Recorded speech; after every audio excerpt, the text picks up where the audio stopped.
Hello, everybody. It is day number 3. Is it 3? 4? I think it's 3. Well, let's put it this way. It's 3 because I didn't count number 1 the first day. On the 14th, I didn't count that. I counted basically, talking about what I was going to discuss with you all and thanking you all, right? On this one, we're going into the third and final phase of, or should I say, the final part of the relationship and people. So relationship and people and the must-haves. We're going through the must-have. Not the must-not-haves, but the must-have. So in order to have the must-haves, these are signs of capability. Signs, darling. Signs that you're capable. You are compatible with this other person, which is amazing. You can be fully yourselves. What? I can be authentically me with somebody? How many of you are scared to be yourselves with someone because you're afraid that they're going to judge you and misguide you and think you're weird, quirky, or strange?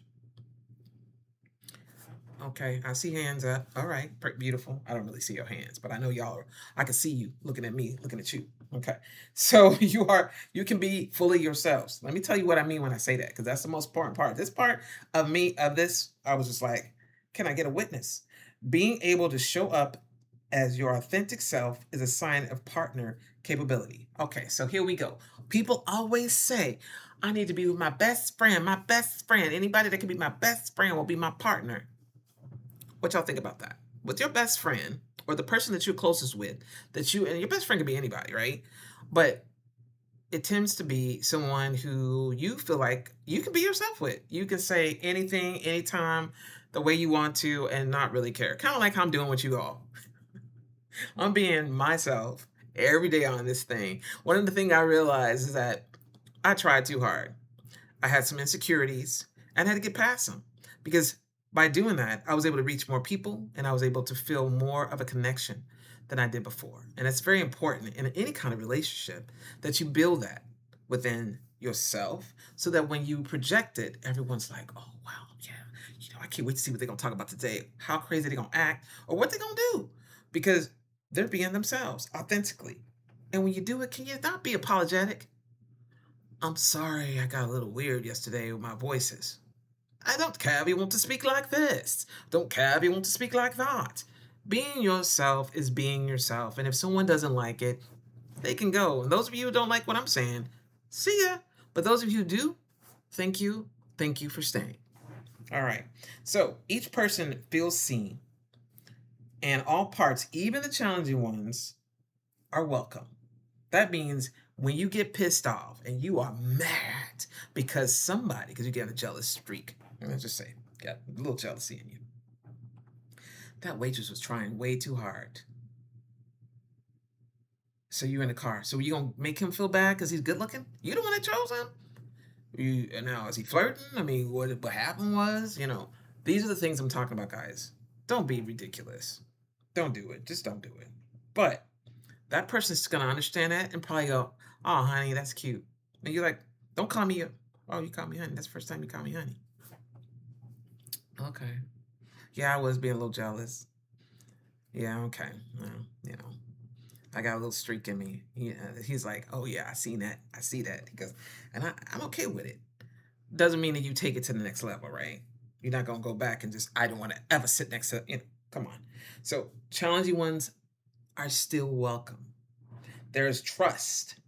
When there's trust involved, it don't matter who flirts with you. The whole entire room could be like, oh, he is beautiful. He is such a good looking man. And you walking around with your arm, honey, on that man wrapped around, and he has this on your back, and he has you locked, and your hands are locked and intertwined, and you walking through that restaurant, that building, whatever it may be, and everyone is like, oh, look at him. And you're like, yeah, look at him. Get your y'all can look as hard as you want to. See who he with. As we walk. Because you trust him though, too. He's not looking and seeing who's looking at him. He's looking at you while you looking at him, while they looking at you, and you looking at him, and he's looking at you, and the bottom line is he's looking at you. He's glad to be with you. He came in there with you. He's leaving with you. You came in the same car. You're leaving the same car, and you're going there for whatever purpose it is, whether it is to have dinner together or whatnot. And you never know. Quiet as it's kept. In the words of my auntie, quiet as it's kept. He might be looking at you. They might be looking at you. You know what I mean? I'm just saying. People look at, they might be like, oh, that's a beautiful couple. A lot of times I've had people get upset because they're like, oh my God, what is a word that they used to use back in the day? Mean mugging. They're mean mugging me. Really? Are they mean mugging you, or are they saying, man, I like her dress. You know what? That dress reminds me of that green one I have.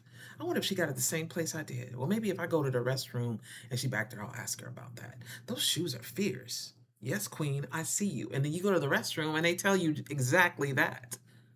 Your hair is gorgeous. Is that crochet? And you're like, yes, it is. I do it myself. Oh my God, shut up. You don't know why they're looking at you because not everyone has a face that's always kind to look at. Let's just be honest. Honest. They have a lot of people who have that resting face. Y'all know what I'm saying? You know, try not to say anything because my mom would be listening to this podcast. She don't want me using no really bad words. I'm trying not to use any either. But however, at the same time, it go down like that. So again, please trust in being your full self will strengthen the bond. When you are not yourself and you are trying to be someone you're not and you are lying about who you are, it will come out, honey, every time. And it may result in a breakup and a divorce. And it might be that that person kept on trying to be somebody they weren't and you figured it out. Like it wasn't my marriage and I had to say, hey, you know, you're a kind person, but you are not who you told me you were. It happens. It happens, guys. It happens. How you gonna turn that around is up to you. You know, what you do about it can make a difference.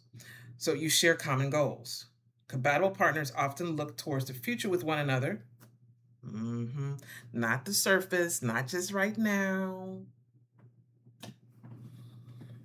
We get along so good. We've been dating for 3 months. I think I see them as a married person. I'm not saying that you cannot see them as somebody you will want to be in the future. And if you are both achieving that goal and trying to reach that goal, it is possible that you will be there in 6 months, 7 months, and a year, or even sooner. I've heard people getting married sooner than that. But I'm not here to tell you that that's possible because I don't know your situation, nor do I know that. But you know that, right? But if you're being truthfully who you are, you're being authentically you. If that relationship does not work out, is that your fault? Probably not. Are they being true? Are they trusting in you as well? It's a big thing, guys. Trust is huge and valuable in any type of relationship. As you all know, I talk about this when it comes to friendships. If I can't tell you you got on my last nerve, we are not friends. If you can't tell me that, hey, I haven't heard from you for weeks, I really miss you. Where you been and what's going on? We need to sit and talk. I'm just saying that is a relationship and that is a good communication because that person sees you, knows who you are, and still doesn't want to upset you, but they got to tell you, hey, I love you, but what's going on? You know, I trust what you're saying, but I don't know what happened. Something has to be going on because this is not who I know you are, because you show me who you are all the time. It's very important to have authentic relationships.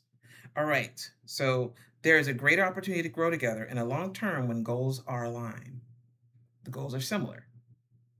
People are like opposites attract. He is not the same as me. We are so different. I go up, he go down. We go this sideways, this sideways. Who are your best friends? Who are your closest friends?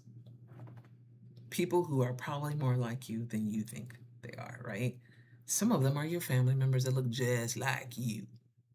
Stop it.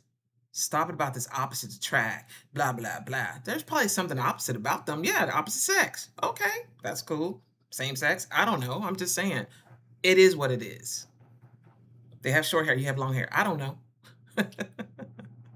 But this thing about opposites, it sounds like to me, you gotta have some things that are your goals have to be in line. Maybe they want to live out of a trailer. I'm not trying to be funny. I'm just saying, or RV. Let's spruce it up. An RV. And you are like, I am not about to be in no RV. Honey, I'm a city girl. I am not going to the country. I'm not milking cows. I am not going to have some chickens. That's not who I am. Just saying, you gotta know. You don't know these answers to these questions. He's a country boy. He's not a country boy. He's a city boy. You're a city girl. All these things are still very surface. But the goal may be that they want to move back. Maybe I want to move back to Chicago. That's where I'm from. What would you say to that? Are you willing to move back to New York or wherever you're from? Do you have those same aspirations? Or are you good where you at? And you're going to see where it goes? Or is your job going to change? And next thing I know, we're in Korea. Maybe I'm willing to do that. These are things you have to ask to know. You can't just take things as it is in the moment and say, we're here right now, so this is good. Got to keep it going, people. Got to keep it going. All right. The relationship is emotional stable. Big ups and downs are commonly mistaken for relationships that are compatible. We're going to have to go into this. This is going to be number 3, part B tomorrow. So this is part A. I got a lot to tell y'all. This is very deep. Okay, so big ups and downs are commonly mistaken for a relationship that is compatible or meant to be. In reality, highs and lows are a sign that a relationship is activating your core wounds. That's right, I'm blinking. That's right, I meant to. So, for a relationship that is capable or meant to be, in reality, high highs, low lows are a sign that a relationship is activating your core wounds, wounds. True partner capability brings a sense of emotional stability. Feeling even keeled, at peace are positive signs. Your nervous system is able to enter rest and recover mode knowing that a safe person is present. Not, I don't know, they might be upset with me. She might throw a dish at my head. Duck. If I say this, or if I tell them this, they're going to probably break up with me because I haven't been able to. Your insecurities come so full blown that you start to think and make up in your head scenarios that don't probably even exist. But because you haven't been honest with yourself or with them, and the part about being honest with yourself is huge. They don't know how to take you. They don't know what you're going to do. They don't know if you're going to flip out. They have no idea.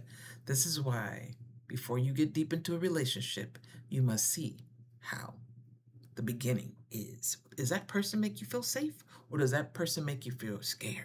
Does that person make you feel like you got to be on your wits' ends at all time and loaded, weighty? You can't even sleep. You sleep like this. I'm just saying. Y'all may think I'm being funny. I'm actually being honest. When you're not in a safe relationship, there's always a feeling, a high feeling of anxiety. And that anxiety can make you feel as though how much harder you got to work on something. And also, it makes you not want to show who you really are sometimes because you're scared to share yourself with a person. Because out of the little bit you've shown them, they're already wigging out. Yeah. All right. So, guys, that being said, I got about 10 more areas to speak about in regards to this. And I really want to take them one by one to discuss them and disclose it with you guys. So, guess what? I'll see you tomorrow. That's right.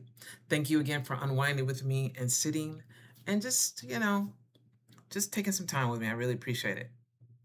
Talk to you soon. Bye, guys.